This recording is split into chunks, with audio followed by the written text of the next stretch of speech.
ہمت دے.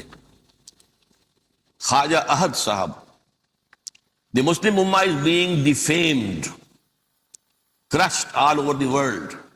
Do you see a similar fate of Indo-Pakistan Muslim as the Kafirs during Hazrat Nuh? Did matter exist before the Big Bang? No. Material matter کا آغاز big bang سے ہوا ہے. اس سے پہلے میں نے عرض کیا ایک لطیف روشنی تھی. اس روشنی کو سورج کی روشنی پر قیاس نہ کیجئے جس سے کہ فرشتے بنے ہیں اور جس سے کہ ارواح انسانیاں بنی ہیں. وہ تھی لیکن وہ میٹر نہیں تھا. اور اسی لیے میٹر کی جو تخلیق ہے اس میں ٹائم لگتا ہے. کائنات کو اللہ نے بنایا ہے اس میٹریل ورلڈ کو 6 دنوں میں. بچے کو اللہ تعالیٰ رحم مادر میں 9 مہینے میں تیار کرتا ہے. لیکن یہ کہ وہ جو پہلا بگ بینگ تھا جس سے کہ وہ نور وجود میں آیا ہے، پہلی حرف کن، اس کے بعد جو ہے اس نور سے ارواح پیدا کیے گئے، ان میں ٹائم نہیں لگا. یا ملائکہ پیدا کیے گئے، اس میں کوئی ٹائم نہیں. یہ میری کتاب کو آپ مطالعہ کر لیں، میں نے اس کا ذکر کر دیا ہے.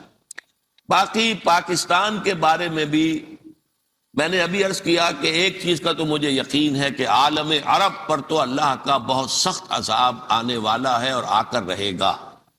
وجہ کیا ہے؟ وہ اس اعتبار سے پریولیجڈ لوگ ہیں امت کے اندر، ان کا اونچا مقام ہے، انہیں اللہ نے فضیلت دی. کیا فضیلت؟ ایک حضور خود عرب تھے، ان میں سے تھے، یہ فضیلت انہیں حاصل ہے. نمبر 2، ان کی مادری زبان میں اللہ کا کلام محفوظ موجود ہے. انہیں عربی زبان کی گرامر اور یہ اور وہ اور اس کے لیے چٹائی توڑ تعلیم حاصل کرنے کی ضرورت نہیں ہے قرآن سمجھنے کے لیے. اس کے باوجود آزاد ہونے کے بعد ان میں سے کسی نے اسلامی نظام قائم نہیں کیا. تو سب سے بڑے مجرم وہ ہیں. آپ کو معلوم ہے کہ 150 کروڑ آبادی مسلمانوں کی ہے. اندازہ یہ ہے ان میں 30 کروڑ تو عرب ہیں، باقی یہ 14 کروڑ نمبر 2 پر آتے ہیں ہم جو پاکستانی مسلمان ہیں. نمبر 2 مجرم ہم ہیں. ہم نے لاکھوں انسانوں کی قربانی دی اور ہزاروں عورتوں کی عصمتوں کو لٹوایا اس ملک کے لیے. پاکستان کا مطلب کیا؟ لا الہ الا اللہ کے نعرے میں. اور اسلام ہم نے یہاں قائم نہیں کیا. بنگلے بنا لیے، محل بنا لیے، ڈیفنس میں جا کر دیکھ لیجئے، اور نئی جو بن رہی آبادیاں ان میں جا کر دیکھ لیجئے کیسے ماربل تھوپے گئے ہیں، کس طریقے سے جو ہے پیسہ خرچ کیا گیا ہے. اسلام جس کے لیے بنایا تھا وہ کہاں ہے بھائی؟ وہ نہیں ہے. لہذا میں نہیں کہہ سکتا. Fate of Indo Pakistani Muslims is hanging in the balance.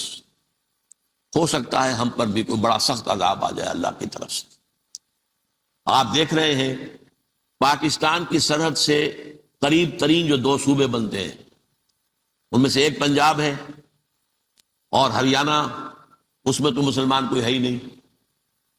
پھر ادھر جو ہے سندھ کے ساتھ ملنے والا، تھر پارکر کے ساتھ ملنے والا یہ گجرات، اور وہاں کیا ہو رہا ہے سب مسلمانوں کے ساتھ.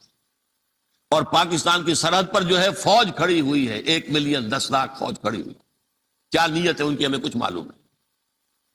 تو کچھ پتہ نہیں کہ ہمارے اوپر بھی اللہ تعالیٰ کی طرف سے کوئی عذاب کا بہت بڑا کوڑا برستا ہے، ہو سکتا.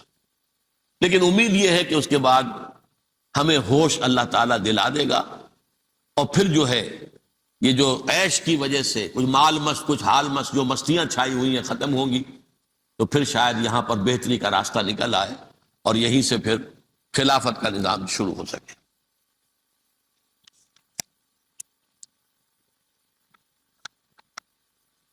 محمد شاہ صاحب ہیں غالباً. کل کی تقریر کے مطابق آپ نے کہا پاکستان معجزانہ طور پر بنا، ساتھ نیوکلیئر پاور بھی بنا. یہ ایک اللہ کی ہمارے لیے حجت بھی تو ہو سکتی ہے کہ اس ملک اور خطے کو موقع دیا جائے. اگر پازیٹیو ریسپانس ہو تو ٹھیک، ورنہ اس ملک اور خطے کو تباہ کر دیا جائے. اس بارے میں آپ کی رائے کیا؟ میں رائے دے چکا ہوں. اس کا امکان ہے. ہینگنگ ان دی بیلنس میں نے الفاظ استعمال کیے.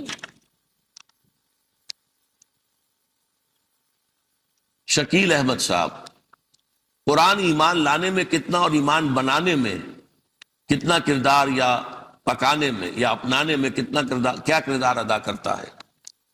قرآن مجید بہت ہی فیصلہ کن کردار ادا کرتا ہے، لیکن خاص طور پر اگر اس کو سمجھ کر پڑھا جائے. ورنہ تو صرف پڑھنا ہے اور آپ نے سمجھا نہیں ہے تو پھر تو صرف ثواب